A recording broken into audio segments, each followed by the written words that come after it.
Doom: The Dark Ages is a game I have been anxiously awaiting, and wow, did it not freaking disappoint. End to end, The Dark Ages provides an experience and moments that are just so epic, brutal, and so intoxicatingly violent that you can't help but have yet another amazing time as you pilot the Slayer through the fields and legions of hell once more. But it begs a question. The Dark Ages versus Eternal, which one is better? Typically, directly comparing games from the same series shot for shot is not exactly the most fun thing to do, as it can greatly harm your personal experience with the game, constantly comparing what was to what is. Just enjoy your games and leave the overthinking to morons like me. But with the Dark Ages and Eternal, there was something about stacking them side by side that made me love the games that much more. So let's see if we can answer this question, and if you have thoughts of your own, let me know down below. I love hearing others' personal opinions on all these games. Oh, and feel free to throw 2016 in there. I should have added it more to this video.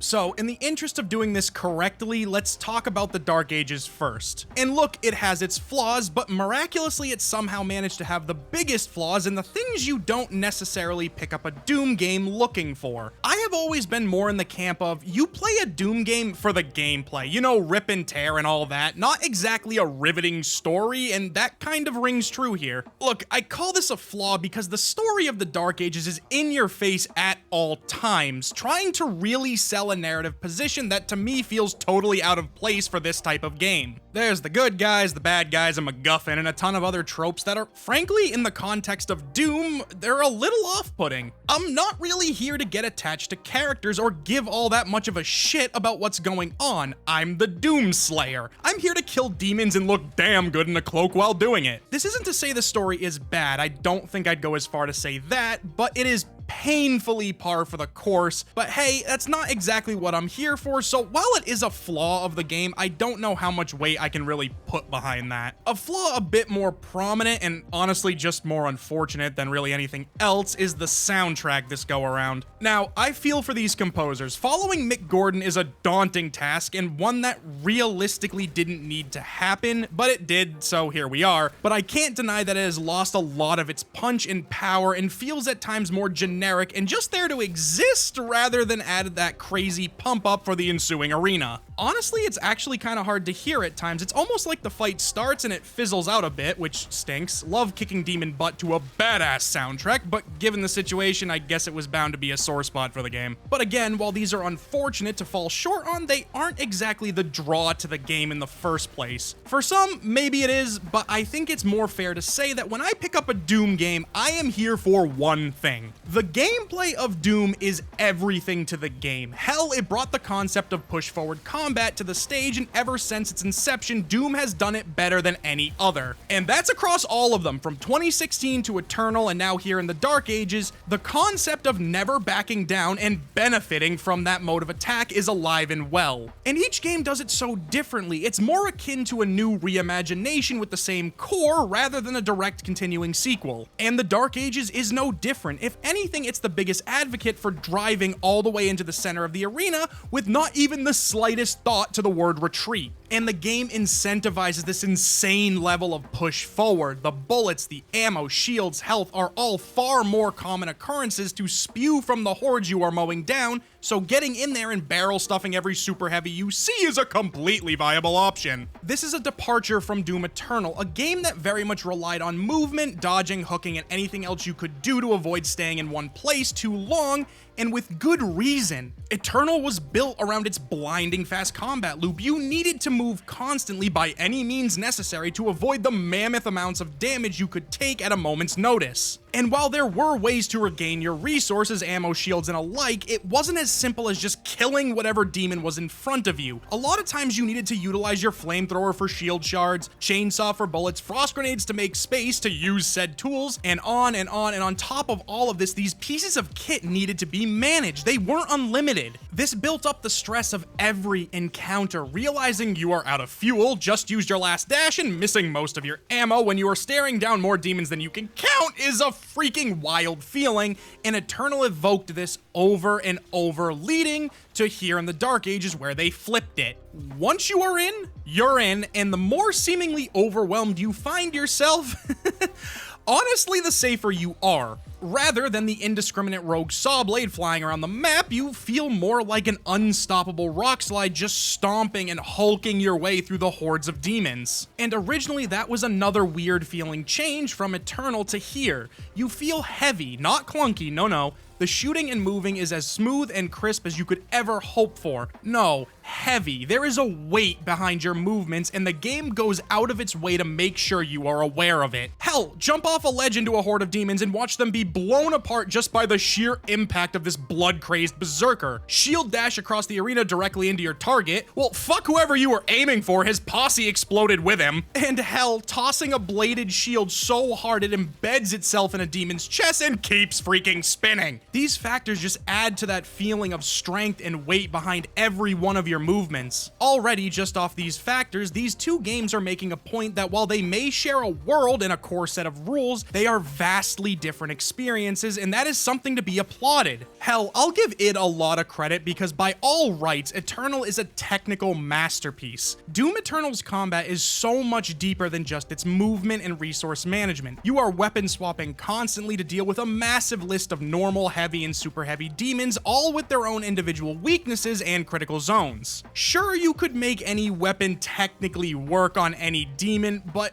with the amount of demons per arena, the speed of the attacks, and the fact that ammo wasn't always readily available kinda made efficiency important, and using the least amount of bullets for the most amount of kills became a big factor at the higher ends of difficulty. And realistically speaking, that's just the tip of the iceberg. Eternal also had the quick swapping mechanic to absolutely dump massive amounts of damage into a demon's face as quickly as possible, and with enemies the likes of the Marauder, Archvile, and Cyber Mencubus, there were times they throw more than one of each at you in a single area, so you need to get rid of them as fast as possible or you are fucked. Well, at least I was. Now, is Doom the Dark Ages as technically impressive from a gameplay standpoint? No, and to me it makes no apologies to that fact. The Dark Ages in terms of its gun combat kinda can be a one-size-fits-all type of game. If you have a weapon or two you love to use, you can make them work just fine. Upgrade them to your heart's content because you will sure as shit have plenty of ammo for it at nearly every moment. And is this a bad thing? No, not really. There's layers of accessibility to each game that I won't go into here. I think at some point there was a big stink made about Eternal's difficulty in regards to weapon swapping and resource management. To me, that was part of the fun, but them dialing back that aspect in the Dark Ages while adding two brand new is a change I will wholeheartedly accept because it amounts to an all-new experience. Had the Dark Ages just been Eternal's combat minus the weapon swapping and resource management, yeah, I'd be pissed. But because they changed so much, I don't hate it. Hell, I kinda like it. Turning demons into nail bombs was amusing as shit. So yeah, the weapons may be more of a one-key solution, but they added two things to aid in that aspect. The shield, specifically it being used as a throwable weapon, and the melee. The shield is just freaking fun, alright? Throwing it to ricochet off demons and utterly rip through the fodder, or as an interrupt to stop some overzealous slammy boy dead in his tracks was just a fitting add to this whole berserker aspect Dark Ages embodied. Oh, nothing to block right now? Chuck shield. No need this no more.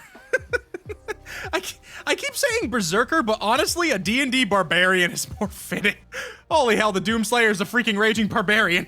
I mean, really, think about it. You Leroy Jenkins yourself straight into the fight with a shield dash, shoot, slam, throw everything you can, and if you run out of ammo, fuck it. Fist, fist, fist, foot. Speaking of, and I'm not gonna lie about it, the melee was a really goofy ad for me at first. Quite literally, your finisher for a weakened demon is either a chin check power fist or a straight up Spartan kick. And yeah, I thought it was goofy, but damn, was it a fun mix-up to the kit. And I mean, occasionally I will run out of ammo, mainly due to how much super heavies happen to be in that area at one time. And keeping with the berserker aesthetic, running out of bullets does not have to stop you. You still have fists, or a flail. And through that monstrous beatdown, you will most likely regain enough ammo to either swap back to the weapon you love, or at least refill one that you can use in that moment. Now, I will say if you are coming directly from Eternal, the lack of quick swap is felt a lot in the beginning. If if I did run low on ammo and needed to swap, you are noticeably slower than ever before, and while I think it is more fitting for what they were going for here in the Dark Ages, it does seem over the top on how slow it can be, especially while trying to navigate this bullet hell of arena you sometimes just walk into. Eternal kinda had the aspect of if you were getting shot, you got hit, hence the emphasis on keep freaking moving. Sure, there were larger attacks you could intentionally dodge with a dash, but other than that, you were more dealing with bullets, rockets, and lasers of a hit scan variety. With the Dark Ages, however, well, holy shit, massive lines of don't touch me red moving across the screen in every direction, tracking you down or not easily avoidable if you didn't notice it in time. I suppose that's why the shield, while offering a host of offensive capabilities, is literally still a shield, and you can block anything up to a certain point to avoid as much early damage as possible at the beginning of a fight. Now, this was an aspect of the Dark Ages that I found the most stressful and overwhelming. For some unknown reason, I tend to panic the most when I can plainly see the damage coming at me. Don't ask me why, I was always the guy in my WoW guild that died to stood and stupid. I mean, sure, I can see it, but I just panic and yeah, you get the rest. But the Dark Ages gave me a reason to always be looking out for them. Specifically in regards to the parry system, both the Dark Ages and Eternal have some form of a parry system integrated into them. Eternal's system was much more sporadic and more relying on dodging into a well-timed shot to open up a smaller window for burst damage, while Dark Ages, shit, it was just a constant, and truthfully, I learned to love it. The shield is a constant left-hand weapon, and it gave you the option to redirect long-range parryable damage for poking the far-off enemy, and to turn ground slams back to stun the immediate area. This gave more of the feeling of this psycho of a Doomslayer just daring someone to take a swing and just see what happens, while Eternal very much played in the camp of haha, you can't get me with its dodging-based parry. And the synergy with the Dark Ages parry mechanic is great in moments of stress. You're out of bullets, you're out of charged melee attacks, will get a few parries off, not only will you stun your attacker, but you will also recharge your melee, so parry and punch and parry and punch and parry and kick. And as a bonus to all this, after a few rotations of melee and parrying, you will be back to full stacks of ammo so you can get back to doing what the Doomslayer does best. So with the combat gameplay of both the Dark Ages and Eternal really at times feeling like they are the direct opposites of each other with the same concept behind them, it is grossly hard to make a decision on which one is, I guess, better than the other on those points alone. So there are a few other things I do need to take into account in regards to the direct gameplay of the games. For one, the chapter maps themselves. Eternal, while offering some exploration mainly in the forms of off-shot pathways hiding secrets, are very linear at their core. Think point A to point B being the goal and point C being the final showdown of the level. The Dark Ages, on the other hand, really opened up each individual level and offered a lot more exploration and options for what order you wanted to complete the level in. A lot of the individual chapters centered around a multi-step goal, and where in Eternal you would just follow the path and find everything you needed, the Dark Ages gives you a massive open floor plan and says, well, we told you what to do, now you decide what order you want to do it in. And this style of map design allowed for a lot more room for additional tunnels, more fields with extra enemies or leader encounters to gather upgrade materials. Overall, the individual maps of each chapter of the Dark Ages, bar maybe a few of them, are very open and up to the player on how they want to tackle them. Some of them are huge and you can spend a ton of time here just hunting down secrets or finding every possible resource. For me, this is a huge win for the game. It keeps me involved not only in the game as a whole, but from a level-to-level standpoint. I do understand why with Eternal this may not have worked with the emphasis on fast-paced platform arena cycle, but it is something that I think warrants at least a mention. And in saying that, well, in the interest of fairness, I also need to bring up something that I really am shocked didn't have the impact in Dark Ages I was looking for. The mech and dragon riding levels. Okay, on first go around, these are freaking cool ass moments. Who doesn't want to pilot a Pacific Rim level mech or ride a cybernetic dragon strapped with 2 chain guns into battle? So yes, the first time they pop up for the first few minutes, it's epic and a moment that we didn't get in Eternal. Hell, they wouldn't even let us shoot the BFG and I really wanted to. But with these moments, they kinda were one-dimensional and honestly did more harm than good. The mechs at the end of the day literally amounted to punch, punch, punch, different punch, repeat, maybe shoot a few times once they gave you an actual gun for it, and the dragon flights felt a bit weird to pilot and then threw in this super easy dodge dodge lock-on attack system that was just boring to me. On a side note, the landing animation. Yeah, it's cool. Big scary dragon. I got it. Do we gotta do this animation every single time? But with that being said, they aren't exactly bad, and they don't pop up all that often in the game. But when they do, I don't know, not really my favorite thing to do. I definitely had more fun with the mech levels, but after a while, you kind of learn you don't even have to use the dodge mechanic they integrated into it. Just Rocket Fist stops the demon you're fighting, so you can just spam and click it to death. Unfortunate and a bit disappointing, but weirdly glad I still got the moment, if that makes sense. On another side note, please let me shoot the BFG! Now, the last thing I need to mention about these two games, and then we can actually get to answering this question, is their after main play completion activities. Both do it very differently and extremely well. Doom Eternal has its master levels, which even at a lower difficulty, dial up the number of demons in the encounter and really pose a hefty challenge if you are not super proficient with all aspects of the combat. They are a way to test yourself and mechanical skill with swapping, movement, management, and at the higher ends feel like a brutal accomplishment, along with a healthy dose of fun and replayability. Now, Dark Ages has a similar feature with the ability to customize it to what you want. This menu is the greatest freaking add to a game like this I think I have ever seen. You can adjust literally anything, how much damage you do, how much you take, how aggressive the demons are. Hell, you can even dial up the speed of the game to get closer to the experience of Eternal, and you can drop the resource abundance if you really want to challenge yourself. This is a crazy addition from id Software and one I would die for in a lot of games, even if you just want to stick to the standard difficulty scaling and just fine-tune the experience to you. It has a use for everyone, no matter the level of gameplay confidence. And it's probably for the best that they added something like this, because one thing I have been avoiding talking about is Doom the Dark Ages is, well, at least to me, significantly easier than Eternal, even at the higher ends of scaling. I jumped in initially at Hurt Me Plenty just to kind of get a feel for the game and what had changed, and lord did I need to jump up the difficulty quite a bit. So having the option to fine-tune the game to me, if I couldn't get a good middle ground from the basic difficulty scaling that was available, was a win through and through for the Dark Ages. Overall, Doom the Dark Ages does so much right in so many ways, and yeah, it has its flaws, but it's a game I would recommend everyone play regardless of if you're a fan of the series or not. So, back to our question here. Doom the Dark Ages versus Doom Eternal, which one is better? Okay, look, it would be very easy for me to plop myself on the nearest fence post and say they are both great and it's a tie. Seriously, it would be extremely easy because realistically it's like comparing apples to oranges. Sure, they're both fruit, but they aren't the same thing. But no, obviously I can't take that route. I asked a question, so I need to answer it, and with all things considered on the Dark Ages versus Eternal, yeah, Eternal still wins, and truthfully, it was closer than I expected,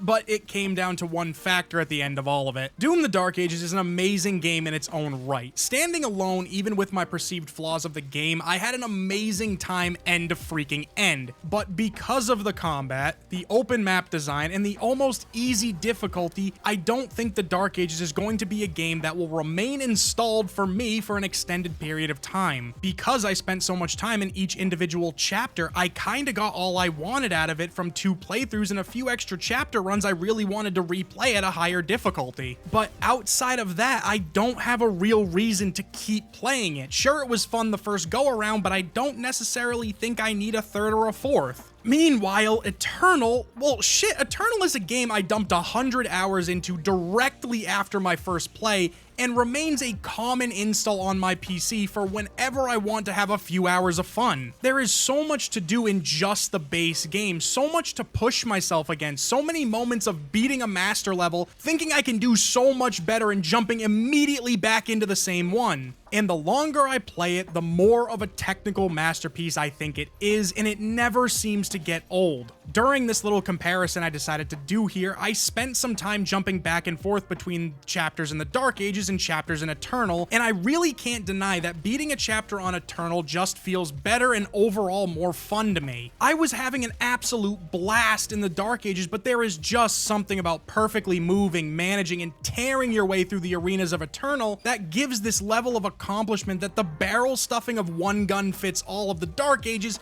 couldn't quite seem to reach. And Eternal has its flaws too. I know I left them out at the beginning, but they mainly surround the main story and the Ancient Gods Part 2, the same way the story of the Dark Ages is also one of its biggest flaws, but the difference is it's so much less noticeable in Eternal because it's not shoved in your face the way it is here. And unfortunately, other than that, Eternal really has everything going for it. I really can't name another problem I have with the game directly. I love the resource management, the speed of the game, and utterly smashing my face against a wall on Ultra Nightmare until I finally beat that master level. I don't know. I think at the end of the day, these are two utterly amazing games on their own, but when you stack them side by side, Eternal wins it out sheerly because of the masterpiece it turned out to be. Well, that's about it from me. This turned out to be quite a bit harder than I intended it to be. You know, I guess that's what I get for trying to answer a question that no one asked. But I got to play two amazing games, so can't really complain. So if you enjoyed, maybe like the video if you're feeling generous. And if you think I'm wrong and way off base on this whole thing, tell me. I'd love to hear your take on these two games side by side. Honestly, I kind of want to make a video comparing all three of them now. I haven't played 2016 in quite some time. I wonder how it's holding up. Huh. Well, I guess I know what I'm doing tomorrow. Anyway, see ya.